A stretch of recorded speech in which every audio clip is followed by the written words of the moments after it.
where the ballots would be turned over to challengers and told, here, go ahead and count those, so there would be no hands-on contact. Sir, Yeah, I don't think that's what we're asking. okay. At 168.733, Section 1 says, examine without handling each ballot as it's being counted. Keep records of votes cast and other election procedures as the challenger desires. And we're not being given an opportunity to do that because these ballots are being fed into this machine and a tally's being taken. We're not being allowed to examine each ballot without handling as it's being counted and keep records of votes cast. And the statute says that challengers are permitted to do that. Section 168.733, Section 1, F, G, and H. Take them out of the machine and we lock them into a canister. All right, they're going to take them out of the machine and lock them up, but they're not going to count them. They've already counted them on that tally machine, so we're not going to be able, nobody here, and I'm not saying it's their fault, nobody here is going to be able to comply with this statute. Well, Do you agree? I don't really have anywhere further to go with this, you know. Well, my question is then, when can we look at a paper ballot, not touch it, but yet, so we can view it, we need to be closer than 10 feet away. When can we look and tally a Or ballot? the canvassers meeting. No, at the canvassers meeting, don't they make a decision of whether or not to hand count or count by machine? I don't have any other information for you.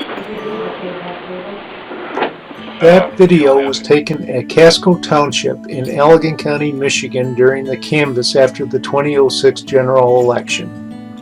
I was part of the group of citizens requesting to see and count those ballots. After the 2008 general election, when there was a recount requested in a circuit court judicial race, and 53% of the precincts could not be counted, I did an audit. The result was that government runs non-transparent elections that can be easily corrupted. Being a certified public accountant for over 40 years, I came to the conclusion that businesses run under the same kind of conflict of interest are usually riddled with corruption.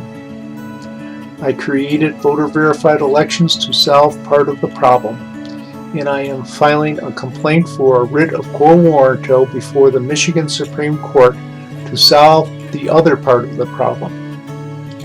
Quo warranto is Latin for under what authority. Voter-verified elections has two purposes under Section 501c3 of the Internal Revenue Code. 1. Create software that allows the voter to verify a printout of their approved vote and then check the official database to compare their printout to their vote as it is placed in that official database. The voters make the best auditors and any problems can be reconciled prior to certifying the election. 2.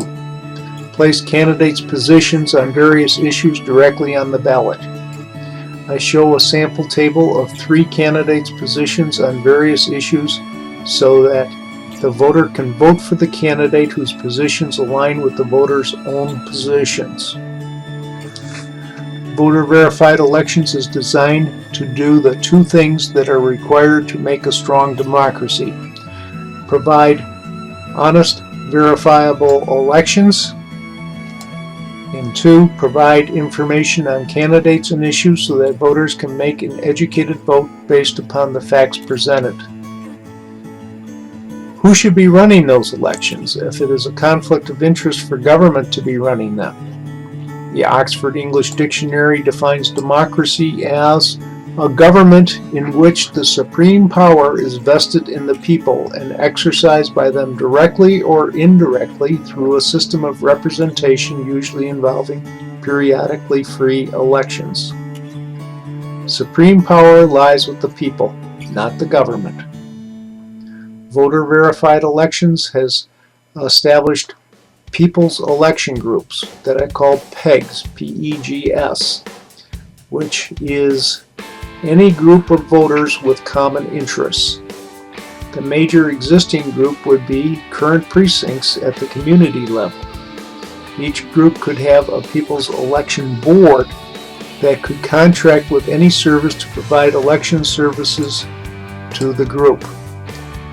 A PEB, or People's Election Board, could be made up of one or more members of the People's Election Group. This system places control of government at the local level rather than in Washington. Each can contract with a third-party election service like Voter Verified Elections, or run their own elections using available software. How do we get a government where all power appears to originate in Washington, D.C., except that the people want control over their own elections? We go to the United States Constitution, Article 2, Section 1, which lays out exactly how elections should be run and who should be running them. At the time the Constitution was originally written, the only election they dealt with was the election of the President and Vice President by creating a group of electors which later became known as the Electoral College. Article 2, Section 1, Paragraph 1 states, quote, "be elected as follows," end of quote. This establishes the formula for how elections are to be run in our country. Paragraph 2 states, quote, "but no senator or representative or person holding an office of trust or profit under the United States shall be appointed an elector," end of quote. This sentence clearly states that no one in government should have anything to do with the election, including even voting in it.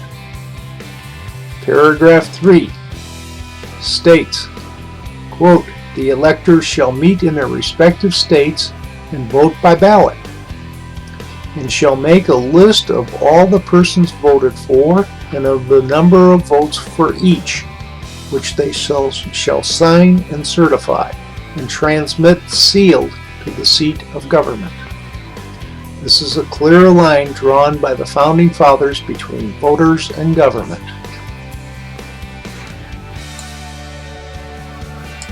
How do we get government to give the people of this country the right to run their own elections? We file with the Michigan Supreme Court 2 complaints. The first is for a writ of quo warranto to the Michigan Secretary of State demanding, quote, "under what authority," end of quote, "are you conducting elections in our state when the highest law in the land says you should have nothing to do with it?" The second complaint would be for a preemptory writ of prohibito, stating that the People's Election Groups, as represented by the People's Election Boards, have the first right to take over elections. The more PEBs we have signed up through Voter Verified Elections, the greater our ability is to take elections away from the government and put them into the hands of the people. You can personally help by going to vvvotes.org and signing up to vote and elect to be a member of the People's Election Board. Then send this video to all of your friends in social media so that others can also become aware of what we are doing. Thank you.